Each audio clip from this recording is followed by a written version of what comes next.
Let's get into the variety hour today. We've had a last minute change of schedule because one of our speakers unfortunately came down with the flu, so has had to step out, which is disappointing because she's working on such a cool project. But hopefully we'll get her in a future session. But we've had Sato Arts jump in and kindly join us at the last minute to talk about FruitPunch AI. We're also going to hear from Rachel first about the Biodiversity Accelerator that just opened up for applications.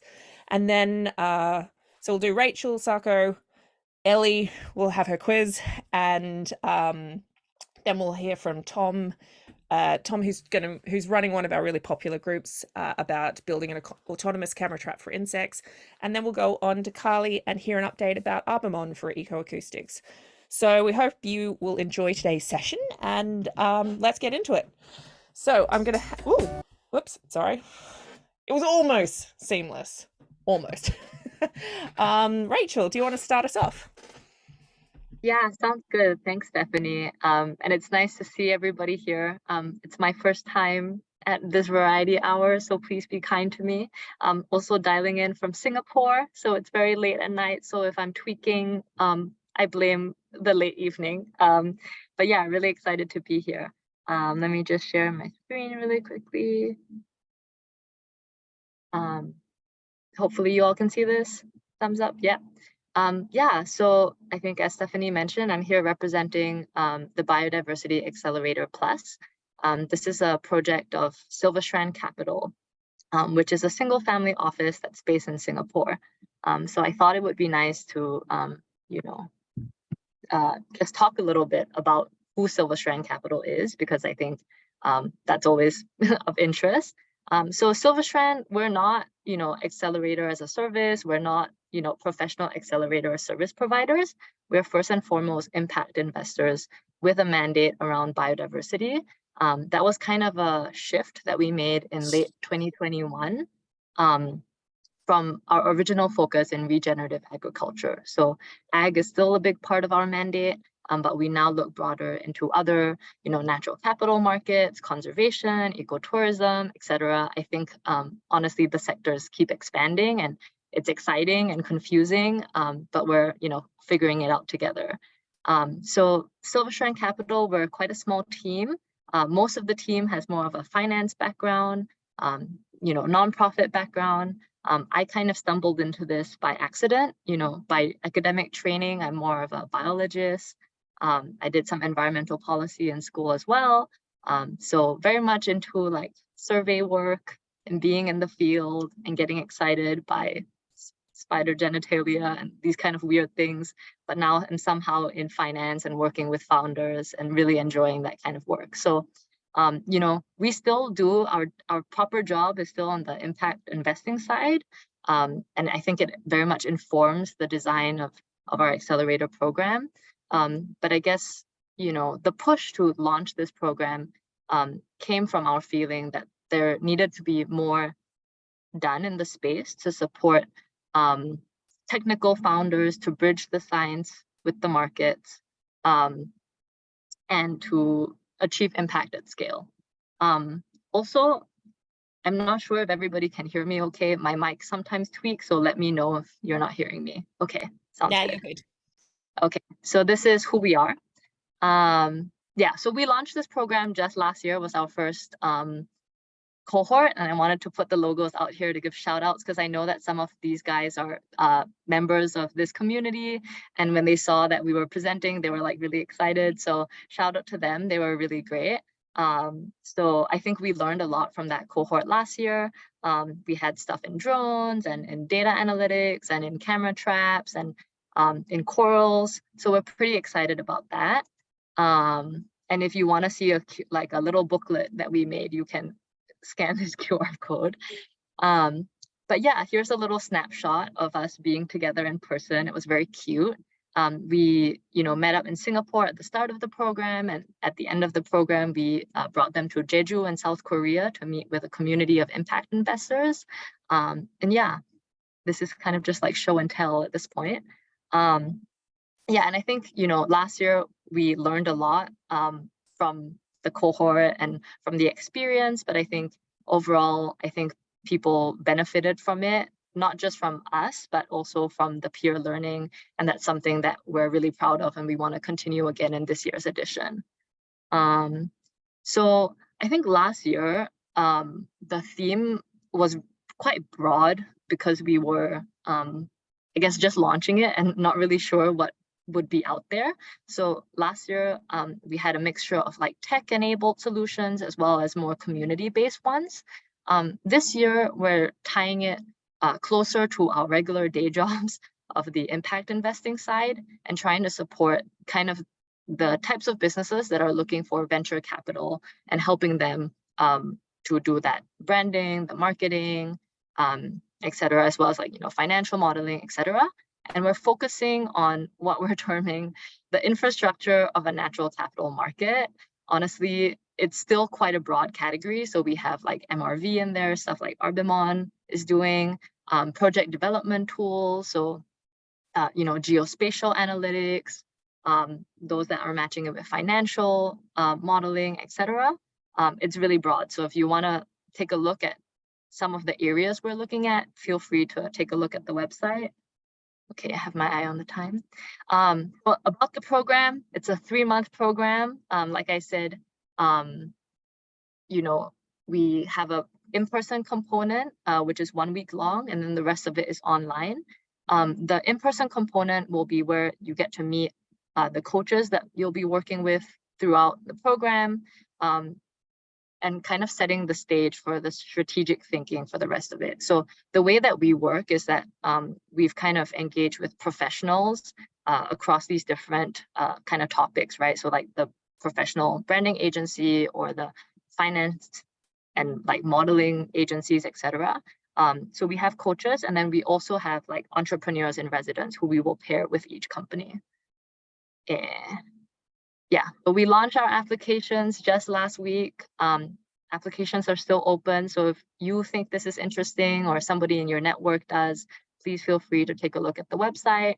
The program itself will start in end of August, and then the whole program ends in early December with our in-person demo day. I can't release the details of that event, but we're trying to tag along with other relevant conferences and stuff to get the right people in the room. So we're excited about that.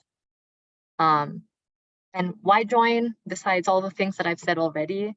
And I guess also this is a bit like the details of the program.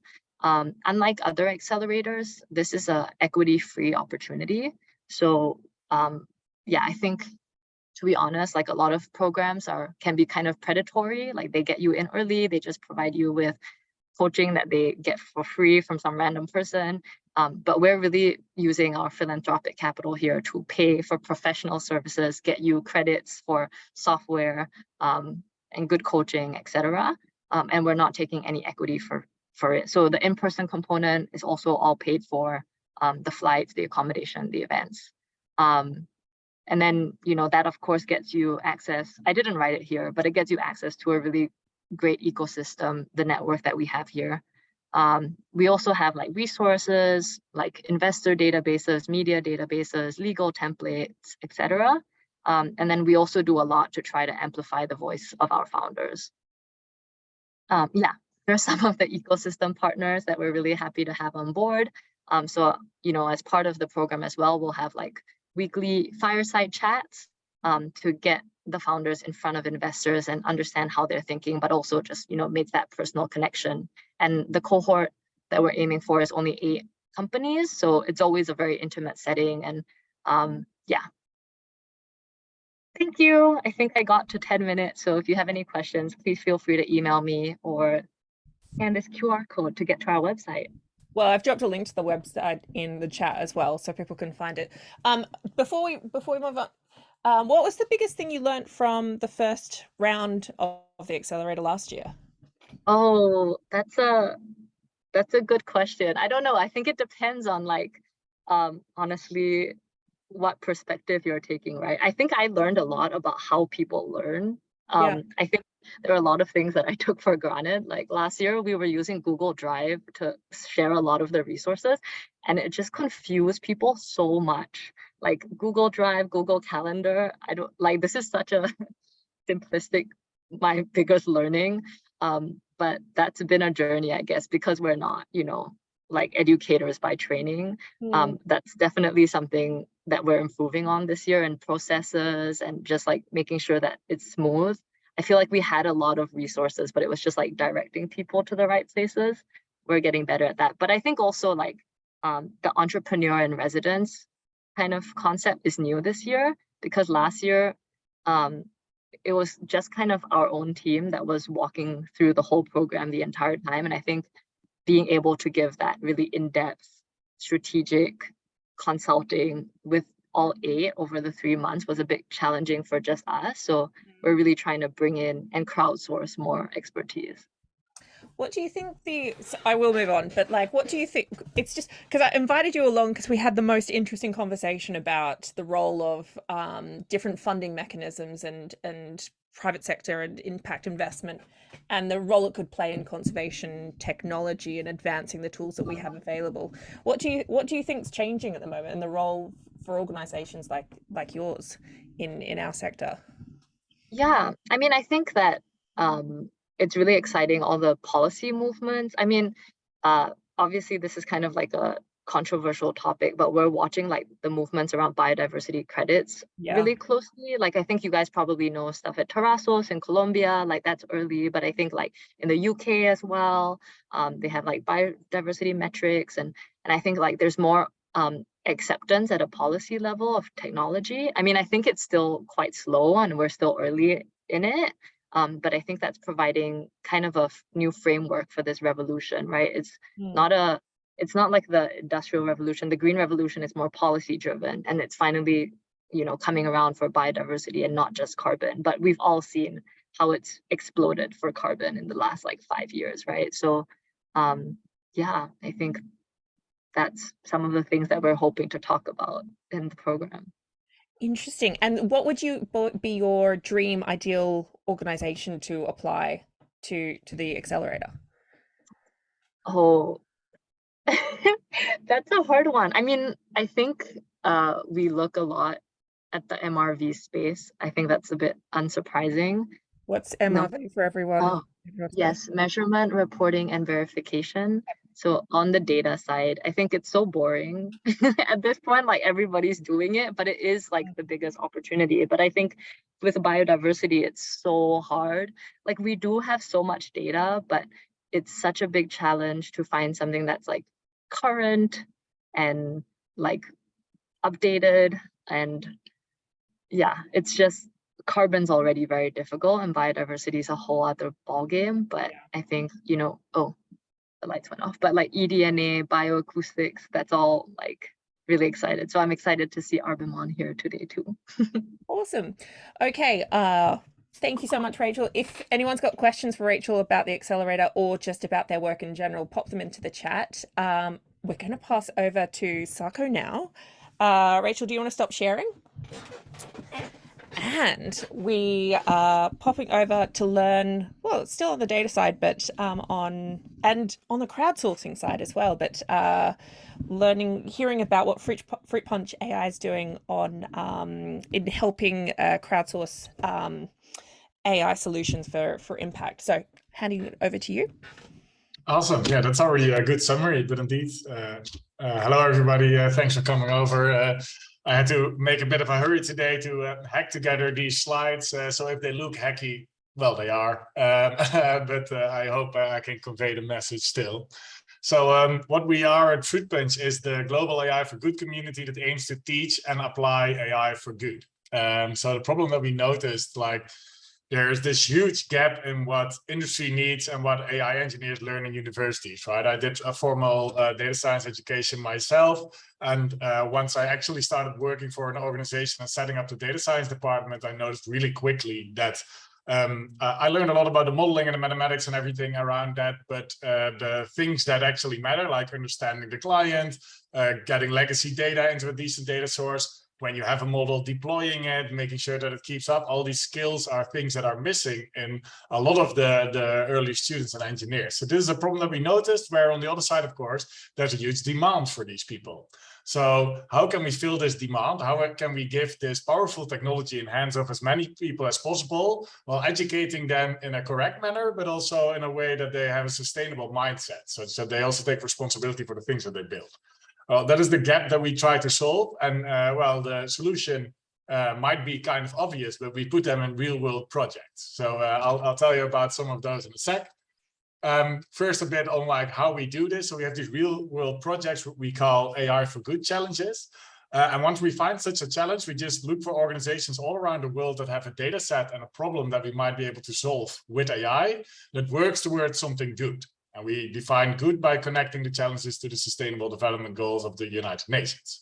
So once we identified such an organization in the data set, we turn it into an AI for Good challenge, and we crowdsource 50 people from all around the world to join in on that challenge and try to solve it. So while they do that, we assess them on their individual skills. So we have a platform where we do a set of peer reviewing, and everybody gets to show their skills.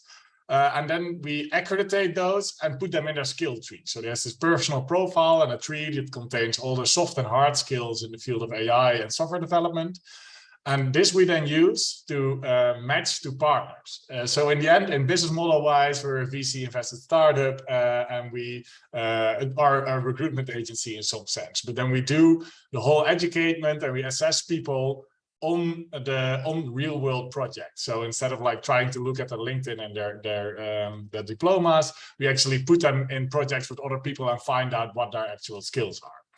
So that's in short how we operate. These challenges are 10 weeks long. So if we do a challenge together with an organization, we first have 6 to 8 weeks of recruitment where we communicate about the challenge. We communicate in our channels and their channels, and then we make sure that we recruit those 50 people. Then we start executing. This only takes 10 weeks. So the participants in there spend about 8 to 12 hours a week. So some people do this as a student besides their jobs, or people that are in between jobs. And we educate, then we solve the problem, and we educate them in real world AI. So, and then in the end, we of course have the benefit of these people having learned skills and of an organization that we actually helped out with an AI problem. So we manage this all in the platform that I already mentioned. We now have 3,000 people in there that are assessed. We have 16 community organized challenges. So we don't only organize challenges ourselves, but we also allow the community to put their challenges on our platform and manage those. And we have 4 global chapters. So those are often students that have like a local presence in some cities. So we have one in Cape Town, South Africa, Hyderabad, India, San Francisco, US, and in Eindhoven, the Netherlands, where I am right now. So that's all about us. Today, I'm talking about AI for wildlife, because as mentioned, we do AI for good for the SDGs, right? So that means that we have a wide space. We do things in energy transition and in healthcare. But actually our largest front is on the AI for wildlife space. We also have some additional sponsors there that are willing to sponsor all sorts of challenges. We're also working with Arbimon, so you'll see your logo in a sec there as well. So what I just wanted to do today within the time is tell you about some of those projects, and then also invite you to join in on the next one, because we actually have one that we launched today. So AI for Wildlife, this is also the name of one of our challenges. It's actually a series of challenges, and this is my personal favorite, because I traveled for this to South Africa. There they have a lot of problems with poaching, especially on rhinos. And we are working together with an organization there that wants to deploy technology to attack this poaching problem. So what they do is they have a drone that can fly over the wildlife reserves for about 4 hours. And it has a thermal camera, because they fly this thing at night. And when you are there in the night as a person, then you shouldn't be there, because no people are allowed in the park. So then you're a poacher, right? Once they find such a person, they alarm the rangers and they intervene. So we build AI models firsthand to detect these people on that infrared camera. But then, of course, you get the problem that there is no cellular network, so you can't stream this data back to the cloud. So it needs to be calculated on the drone. But if you put heavy compute on the drone, it not only gets too heavy to transport itself, but AI is power hungry. And this also means that you need to that you reduce the flight time that the drone actually has, so the range of the drone. So this all we then had to redo and do it for edge hardware. So we redone part of the project to be able to run it on edge. And now these drones are actually flying there with NVIDIA Jetsons on board, live detecting whether there are poachers flying around. And why I love this project so much, because it's not only about building a very accurate AI, but it's also about making a power efficient AI, and it's about doing something on edge hardware. So this is one of my favorite wildlife projects. Then recently we finished AI for seals. That's the cutest challenge ever that we ever did. So this was with together with bio researchers in New York Bay. There are a lot of seals, but not too many, and that's actually the thing that they're trying to monitor, because seals are a keystone species there. So they give a lot of information. I don't have to explain that here, I think. But they give a lot of information about the health of the total ecosystem. So they want to know which seals are where in what year and how many are of them. So they need to not only detect their faces, but also identify individuals over multiple years. So together with them, we build an application that is both able to detect and then identify the several seals. And we build this into a web application where they can actually collaborate with other researchers. So we also have plans to make this, use the same application, which is mostly not built seal specific, to also see if we can do the same thing for primates and for other species that we can recognize by their face and then also identify over different photos. Another challenge that's running right now is AI for forest elephants, and this is also where Arbimon and Rainforest Connection come in. This challenge we do together with, we do for Cornell and Stanford University. There they have this Bioacoustics lab, the Elephant Listening Project, and they have 50 microphones in Central African rainforest, and there they want to monitor the different elephants that go around there. They have some software for this, but it takes about 2 weeks to analyze all the data. So now teams are hard at work to make a more accurate model that's able to not only detect elephant rumbles, but also gunshots. But they're also going to make the whole pipeline scalable and fast, such that instead of them having to wait weeks for all the audio over 4 months is processed, but they can do that overnight. And another important thing there is that we included in this project is we are going to look at the next step and see, like, hey, can we do live detection? Because especially, of course, gunshot detection, not that interesting after 4 months, right? So we're working with NXP together. That's a large silicon company to move all these models to the edge. So we have scientists from them as well to collaborate with us to make, again, these models small as possible to be able to work on live data. So those are some of the various things that we've done in these challenges. So that should give you an idea on the type of biodiversity challenges that we work on. And I heard Singapore today. There we also work with the marine biologists to detect different types of coral species and also be able to segment them to guess how much area they take on a photograph of the seafloor. So these are some of the challenges that we do. The one that we launched today is AI for camera traps, but specifically AI for European wildlife. And the goal here is, again, as probably all of you know, detecting animals on camera traps. It's kind of a done deal. If you take like Mega Detector and all these models that are already out there, they are often accurate enough. However, they become a lot less accurate when you deploy them in environments that are not incorporated in the data set. And what it can do is identify single species. So I've talked, I think, at least 20 different conservation organizations. They were like, yeah, Mega Detector not really useful because it can't tell us which is on there, and some of them I heard like, and in our environment it doesn't work that well.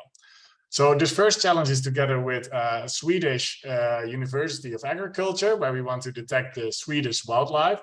But the goal of the overarching project here is to transfer learn models like Mega Detector to these specific environments. So be able to be sure that they are actually trained with a way smaller data set to work well in their environments. And on top of that, add a layer that is actually able for that specific environment to classify the animals. And this way, we hope to set up a pipeline that would allow future researchers to upload, let's say, 100 to 1,000 photos that they labeled themselves, but then be able to use these very powerful models that have been trained by other organizations to then distill them down for their specific use. So in this way, we hope to give the power of like automated camera trap classification to way more researchers in the field. And that's all I have for you today. Okay, a few questions to follow up. How do people get involved? Either like if you're a conservationist listening and you're like, man, that sounds awesome. What do they do?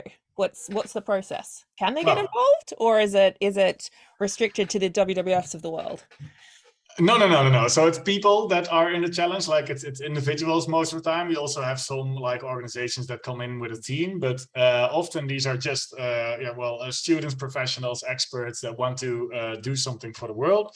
You go to our website, there you'll find our platform as well, and there you can subscribe for the different challenges. And if you want to keep up to date with the challenges, then best follow us on LinkedIn, because there we promote them heavily. Wait, that doesn't answer. That answers my question. If you're a developer and want to help on the ML side, what do you do if you're a conservationist and you own the data?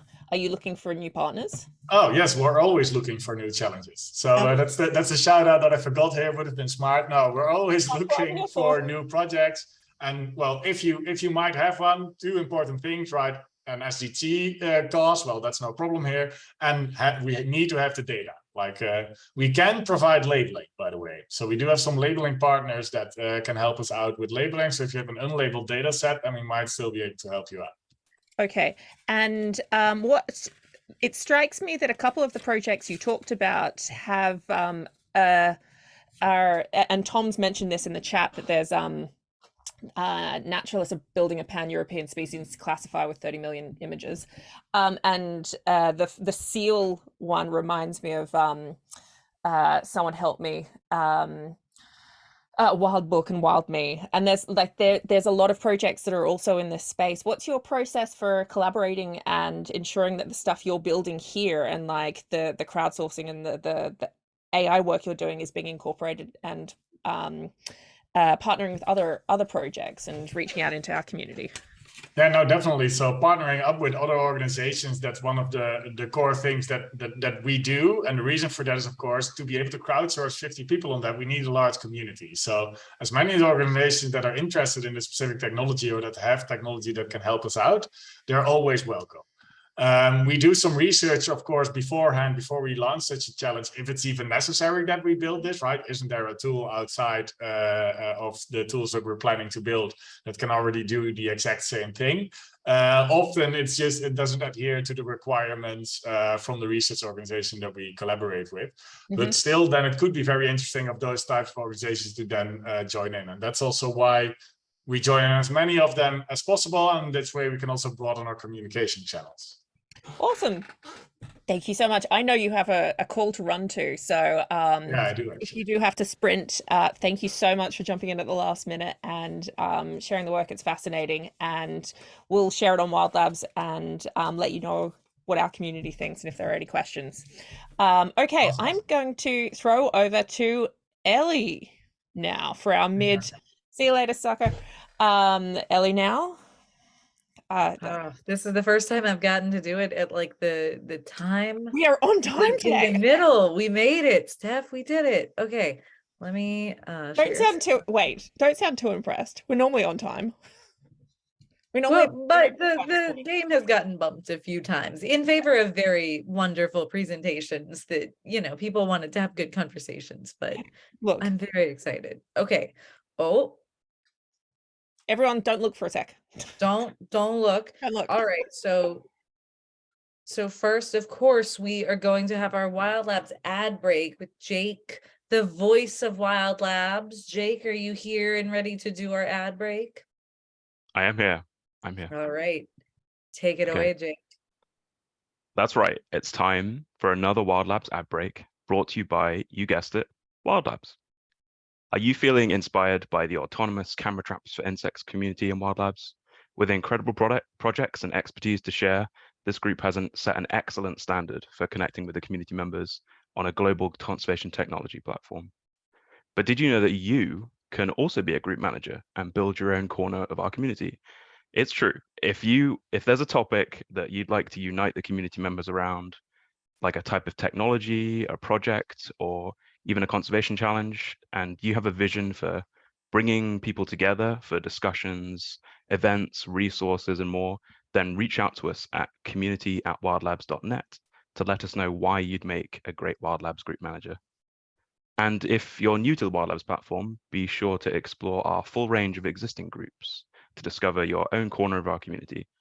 From AI to camera traps, from AI to camera traps to wildlife crime and every topic in between, we've got a place for you to share your expertise, learn from conservation tech users and makers around the world, and find opportunities to collaborate and innovate. So visit wildlabs.net/groups to see more groups. And while you're on Wild Labs, be sure to check out our community calendar at wildlabs.net/events, because not only can you explore upcoming series, lectures, workshops, conferences, and more, but you can also add your own events. So if you come across any event that our conservation tech community should know about, or if you're hosting one yourself, just be sure to add it to our calendar so that it's shared with your fellow wildlabbers around the world. And back to the show. All right, thank you, Jake. I don't know why it's making me click with my mouse instead of these buttons to move slides, but that was beautiful. Please be sure to check out Wild Labs groups and Wild Labs events calendars. But now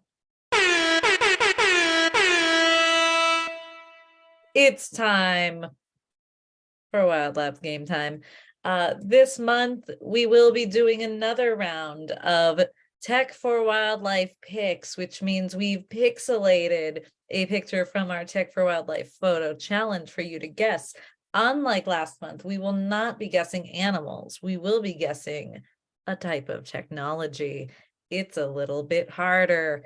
Go ahead and drop your guesses in the chat. And Steph, would you like to be my lovely assistant to let me know what's happening in the chat? Because it's very hard to see the chat when you're sharing. Look, there's a lot of happy noises being made in the chat right now. They're very happy for the same game to return. So carry on. All right, folks, here's pixelated photo number 1. What type of technology do we think this is? You have approximately 5 seconds before I reveal the next pixelated version. Okay. Tom is having a serious conversation about serious things. Brett saying a camera trap. Alice says drones. What about now? What do we think? Sorry, I can't jump in. I get excited. Audio moth, camera traps, drones. Getting a little clearer. What do we think? 5 more seconds. Camera traps. It's a bunch of camera traps. It is. And that one comes to us courtesy of Carolyn Dunford, who submitted this in 2022. I thought it was actually going to be Sam from Instant Detect. Okay, Carolyn. All right, next one. Here we go. This one's a little easier if you can recognize the colors on the inside. Carly is shouting field kit. Anderson's camera traps, monitoring through Earth Ranger, very specific. Brett's also saying field kit. You guys got it very easily. It was field kit. I cranked the pixelation up to 100 and I was like, you can still tell that's a field kit. So, and what does that say about Shah's excellent branding?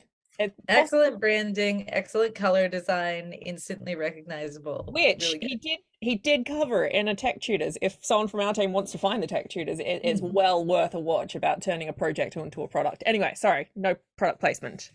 And as everyone said, that is from Field Kit, and this was it looks like part of their testing in the Yucatan.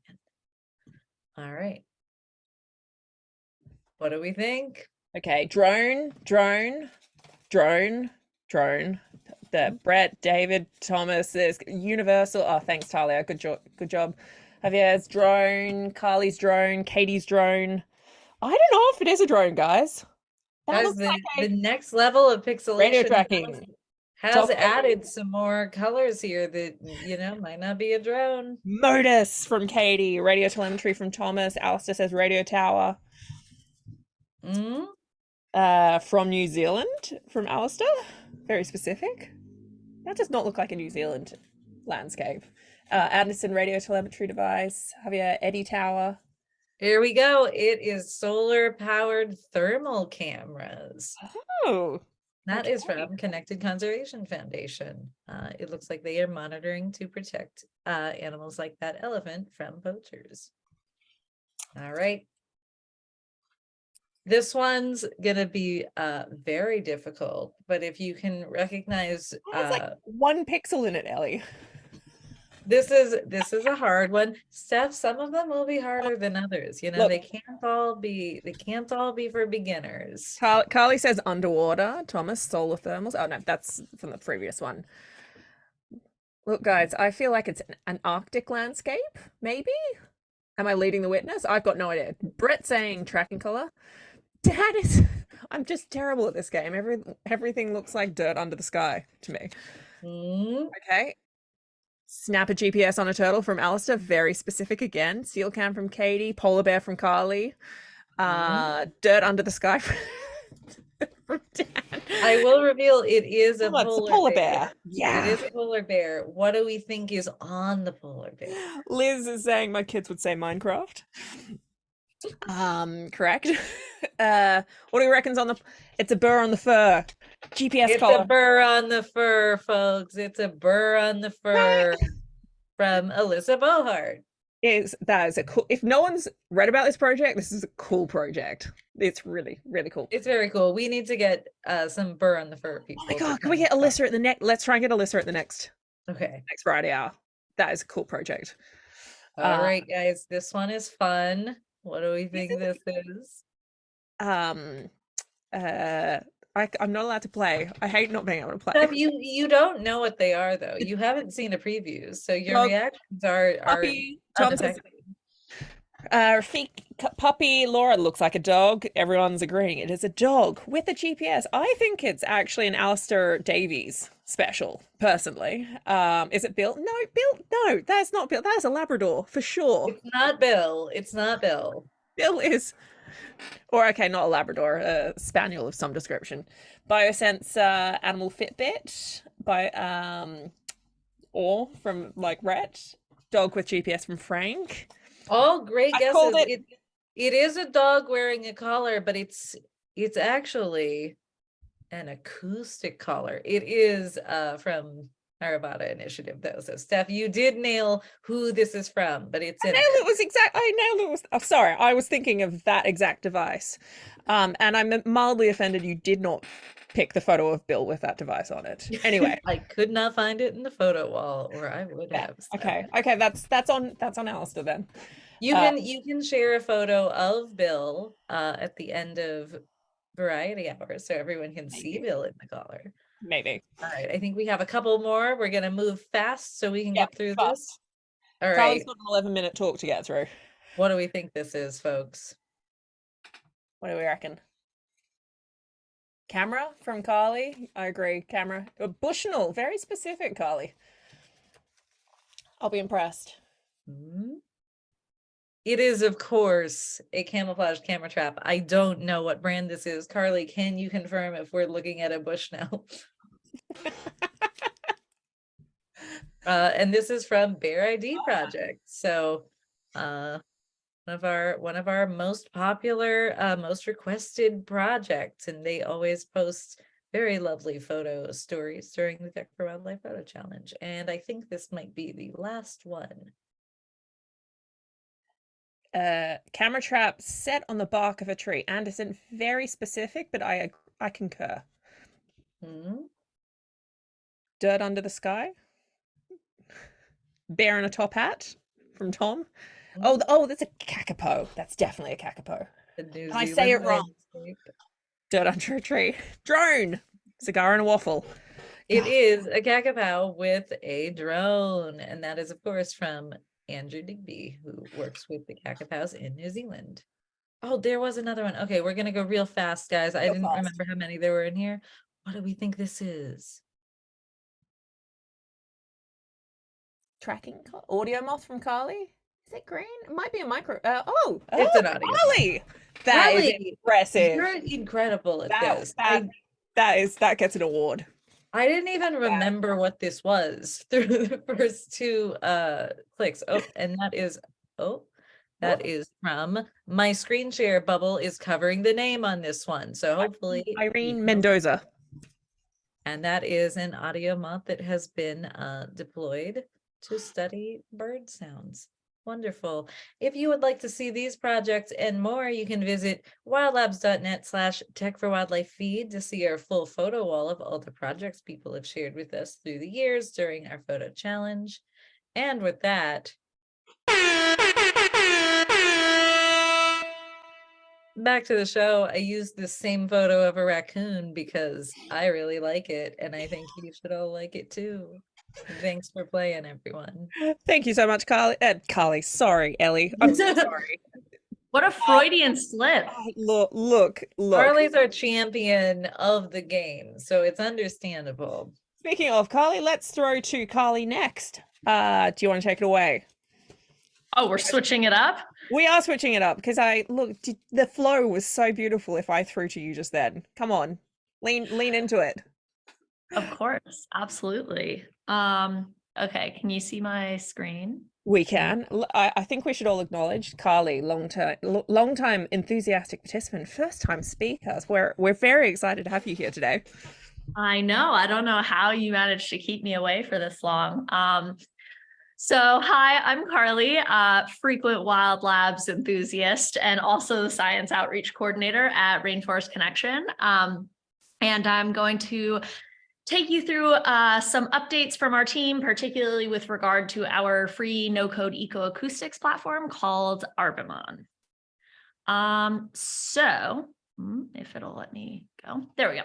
Rainforest Connection is a nonprofit that's really focused on harnessing the power of sound to protect and preserve and understand the natural world. Within this, we develop and leverage conservation technology with partners from around the world to monitor threatened ecosystems and protect them from illegal activities. And as part of that mission, we run the Arbimon platform. So as I said, this is a free web-based and cloud-enabled platform for ecoacoustics. You can upload an unlimited amount of audio from whichever audio recorder is your preference. And we've got a combination of RFCX-led projects here, as well as individual user projects. So combined though, we just recently hit the 100 million minute mark. So there's now up to 108 million minutes of audio data in Arbimon.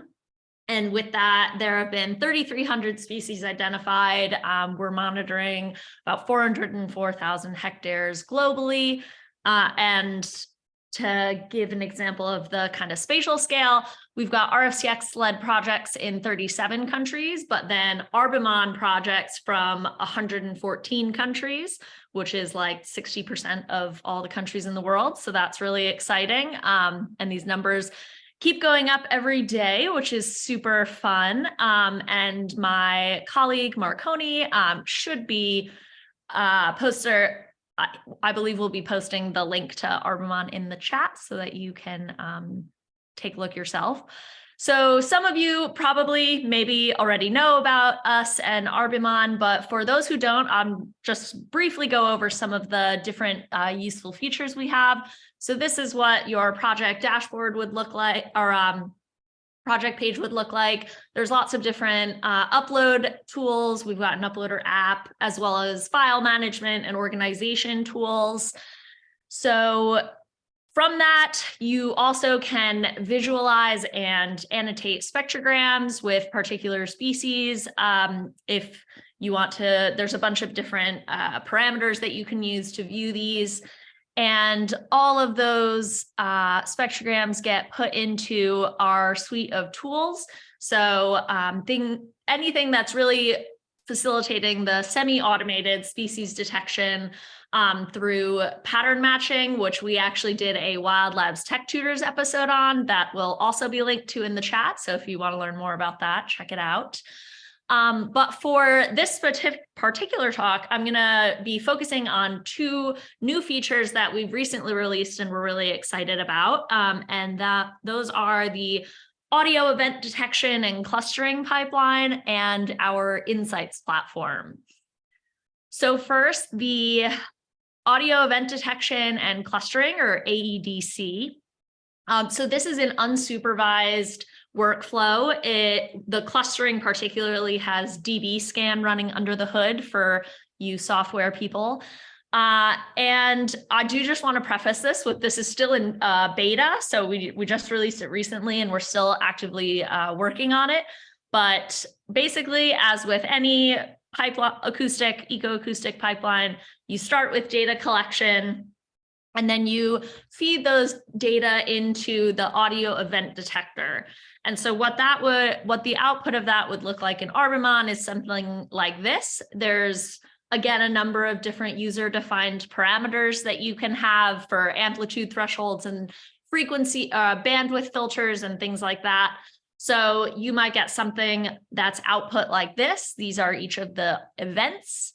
And then the algorithm basically extracts a bunch of different acoustic features from those audio events. And a list of those is in our white paper that we released on this whole pipeline, which I think can also, Marconi is going to post the link to that white paper in the chat. So if you want to learn more about the specs and details, please do check that out.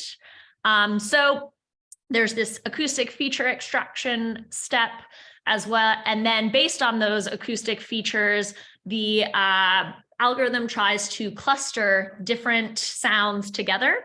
And so in Arbimon, that looks something like this. So these are all different clusters that are being grouped together based on shared acoustic features. And then from here, you can then go in and manually explore the clusters.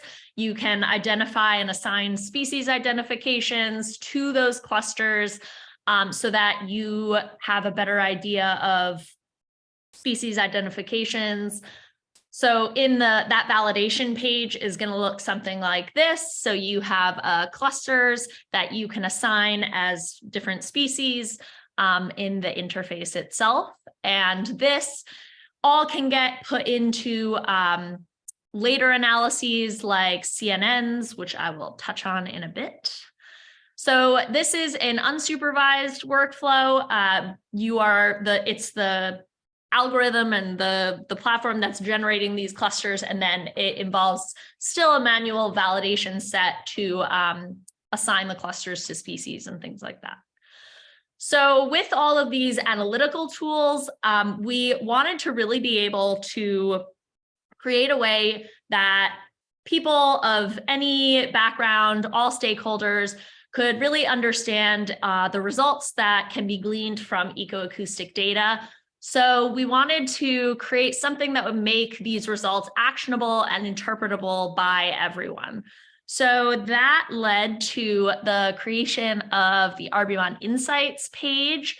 So this is, I'm actually gonna go into the Insights page itself, 1 second,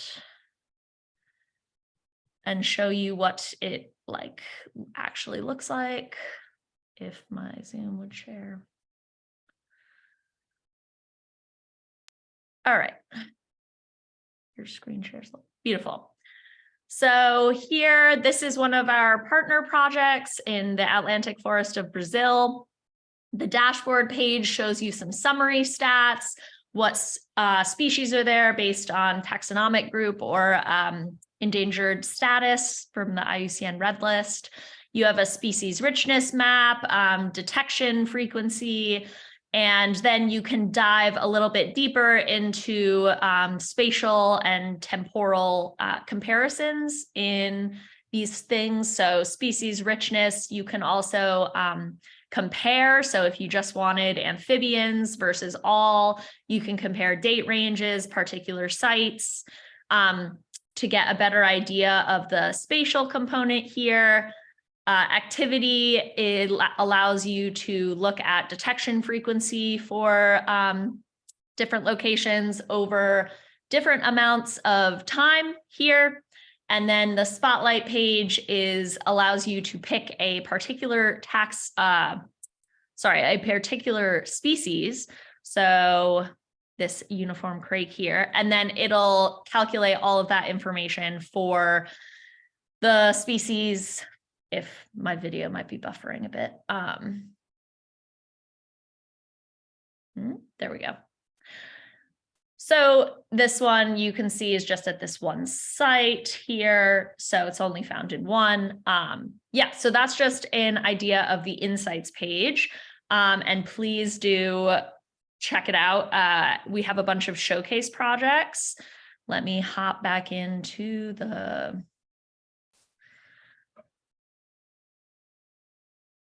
Steph's probably going to yell at me about the time soon. So we actually, though, are working on making a new and improved insights page. What I'm going to show you is sneak peek.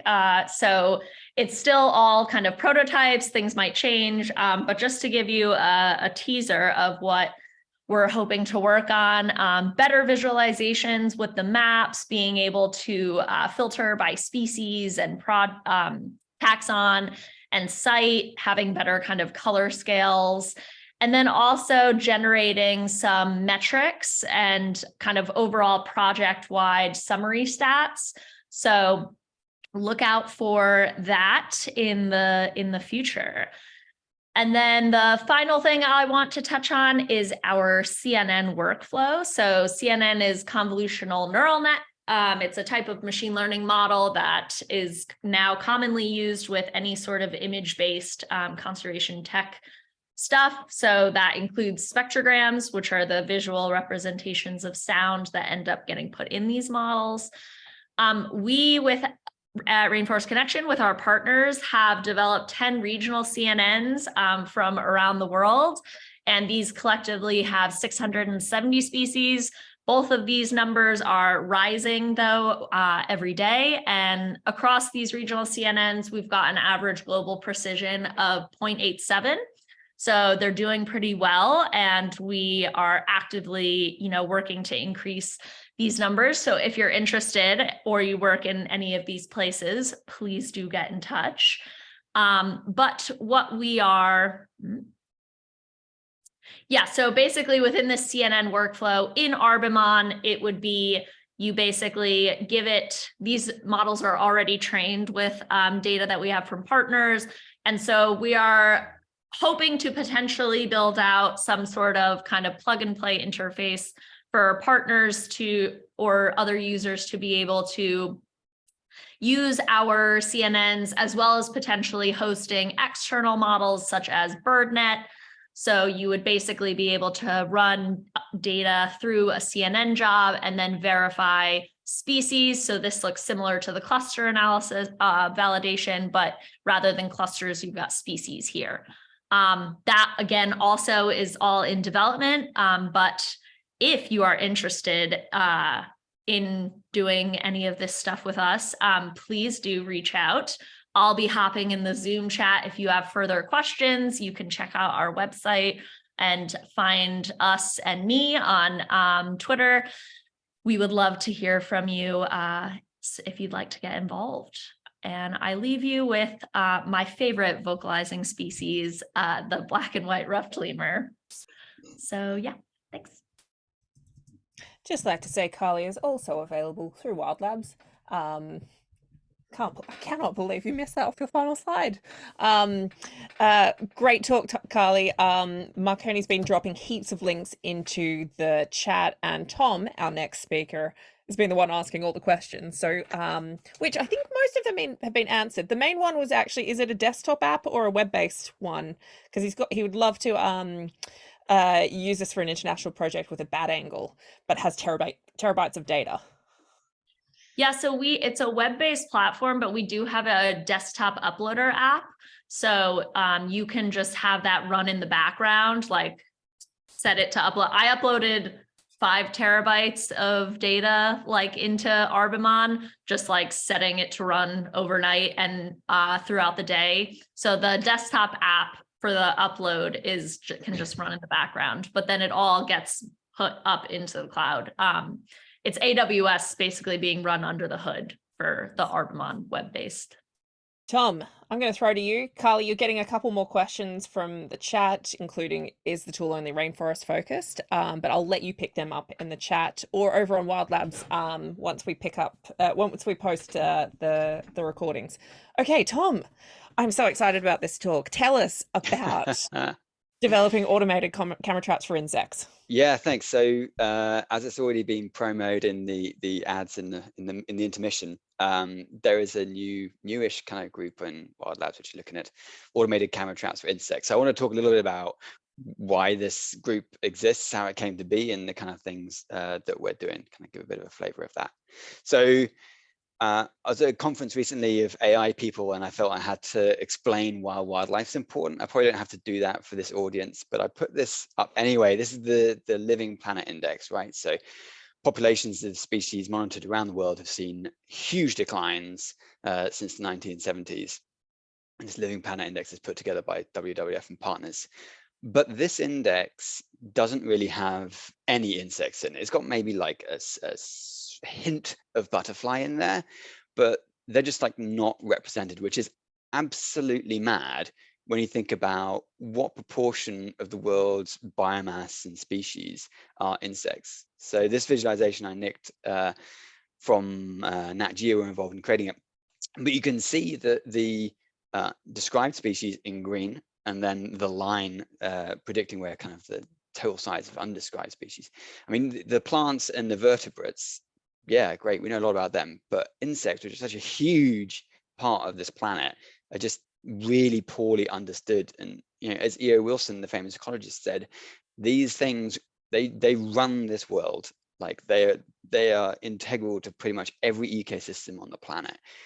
We've got to be monitoring these guys. And you know, I love tigers and seals with cute faces and bats as much as the next person, but we've got to be on these insects, and it's kind of a call to this community. We've got to be doing more for insects, for monitoring insects. Hell, there's parts of the world we don't even know what species exist. We're losing these insect species before they're even described. We've got to be doing more to understand these species. So at the end of 2021, there was a bit of technology developed at Aarhus University in Denmark, which is a kind of automated system for monitoring moths. And the concept's pretty simple. You have a UV light that sits above a board that attracts in moths. So moths are attracted to light, as you probably know. They're particularly attracted to UV lights, although there's species-specific variation in the frequencies of light they're attracted to. That UV light brings them in, then they land on a board, camera takes a picture of the board, job done. And that camera can be motion triggered, or it can take pictures on an interval. So you can see a lot of analogies with camera traps that are used for mammals, vertebrates, right? We use this on a project for Network Rail. They own all the railways in England. And we found that this thing worked pretty well. So I work at the UK Centre for Ecology and Hydrology. It's a not-for-profit research organisation in the UK. It's the largest biodiversity department in the UK, scores higher than Oxford and Cambridge, we like to say that. And we have a workshop, and we used our engineers in the workshop partnered with us in the kind of biodiversity monitoring team to build version 2 of this called Amy, the Amy trap. And the Amy trap is like that first one, except it doesn't leak so much. It's super robust. This has been tested under 0.5 meter of water. It's been tested in a 60-degree oven for 2 days, taking pictures all the time. So it's pretty bulletproof. We've run it out in Panama and it worked really well. The light looks a little bit different now. We're using a LEPI LED, which some people might be familiar with, designed specifically for attracting nocturnal insects, moths. And we don't just attract moths. We get things like Orthoptera, like crickets on the top here. At the moment, we're kind of ignoring those, but there's a whole other world of insects we can be looking at beyond the moths. I threw this in here because, you know, it's a techie crowd. Please you with some wires and gadgets going on in here. The highlights are it's powered by Raspberry Pi. Not powered by, it's run by the Raspberry Pi. It's powered by solar and batteries, saving onto an SSD. It's got a timer switch, which is turning on and off. A watchdog, that means that when it loses power, it falls apart gracefully and doesn't corrupt all your data. And then various wires that connect things together. We're working on a version 3, which is going to like miniaturize a lot of this, probably move away from powerful Raspberry Pi to something a bit more lean and mean. This is what it looks like when it's running. So the lights in that box, the cameras in that box on the right, it's taking pictures of the board. It's got a ring light around the camera. That's primarily for getting a good photo, but it does also help to attract in some of the moths once they're brought in close by the UV light. As I said, it's battery powered and solar, so it can run, if you've got good light, it can run for a full season on its TOD and record onto that big internal hard drive. It's not on its own though. There are other similar systems. I've learned about a new one already from the chat. There's other similar systems that are trying to monitor insects. They each have their sort of pros and cons and do it in slightly different ways. But what I kind of swiftly realized that this is a community that is really nascent, it's really young, and we have an ability here to avoid pitfalls that other communities have fallen into, where we're small enough to all kind of get together in a room and chat about what we're doing and share best practice. And instead of all working in parallel and reaching the same conclusions, we can all stand on top of each other's shoulders and save years of development time and really get there much faster. Because the biodiversity crisis that is affecting insects, well, it's kind of already happened, right? So we need these things really urgently. So the idea behind this project, Easy Rider, was let's bring these people together, let's share our knowledge, let's talk to each other, let's try these things out in the field next to each other, and let's build a community and share that understanding to the benefit of everyone, most of all to the benefit of biodiversity. All right, we're not all here just to have great careers, we're here to save the planet, so let's get on and do that. So one of the things that we're doing as a part of this community is to develop the Wild Labs Forum. So this has really served us well. We didn't want to go and build something new when Wild Labs is already fantastic at doing what it does. And for me, it's been great to connect with people all over the world who are doing similar things, and great to just have people shooting out a question of what camera should I use or what lighting works best, and we can all just chip in our ideas and collectively move this discussion forward just so much faster. We can't wait for that publication cycle. We can't even wait for like preprints, right? I want to hear what you're doing now in this field season, so that we can share these ideas and move things along a lot more quickly. On that note, we are not doing the AI. We're partnering up with people in Canada. We don't have a formal project that is financing. We're not financing this AI, but they're working on AI, we're working on hardware, and we work well together. So that's what we're doing. I'm not going to go through this in too much detail. It does object detection and tracking on the unit. It does object detection and tracking. It is a binary classifier for moth, non-moth. Then there's a species level classifier on the moths. This is in development. It's about 80% accuracy at the moment, but this is constantly being developed and improved. And I'd love to talk, Carly, to you about the annotation software, because that's something, a web platform. That's something I think we're probably thinking about kind of replicating for this. So we could talk to you about that. This is kind of what that looks like when it's running. We're going to be moving it to the edge as well. So that will be coming. We're going to be adding acoustics to the device, because you've already got the compute and the data storage and the power. So just adding an audible mic, ultrasound mic, so we can do all that jazz as well. I'm very keen to borrow models that already existed, borrow infrastructures that already exist. We're not trying to reinvent the wheel. One thing that is cool here is that it's obviously you've got the same individual on multiple frames. It's using the images across all of those frames to arrive at the species classification, which is kind of neat. That's something they implemented like 2 weeks ago. So link at the top to our website for the Amy trap. But like I said, it's not the only tool. There are other tools like the Diopsis, like the Automoth, so go check them out as well. There's a great thread on the forum all about projects introductions. That's got all of the different units and stuff people are making. So go and check all of those out. That's the Wild Labs link. And just a special thanks to the people who have been involved around the Amy trap. Alba, who's leading on our computer vision stuff. Simon, who's a lead engineer, has been a real crucial partner. And I've learned that partnering with engineers is like super, super great, and you should definitely do that. To David, who's been leading the project. And have I got my jazzy Amy? Oh, the video's not working. And the Amy trap, which had like a jazzy disco light going on top, which is at a conference that we were at last week. So thank you very much. Tom, superb. It's been so interesting to watch. I mean, the call to action that you included in that talk was incredibly powerful, but it's also just been so interesting for us to watch how many people are coming out of the woodworks and like working on insects and working on and coming together through your group. So you guys have done a superb job pulling that community together and bringing them together. I wonder if do you have any advice for other people who kind of see this and just like, God, that's what we need? Like, what's your advice for bringing a community together and trying to step on each other's shoulders? No, that feels like the wrong saying, but like build on each other. What's your advice? Yeah, I think I get in when the community is young. Obviously, that's not always possible, right? But I found that when you've got a really young community, there's not so many of the power dynamics that you have maybe in communities that existed for a long time. So everyone in this community is just a year or two into it. Everyone's really keen to collaborate, very open. So it's been kind of pushing on an open door. Yeah.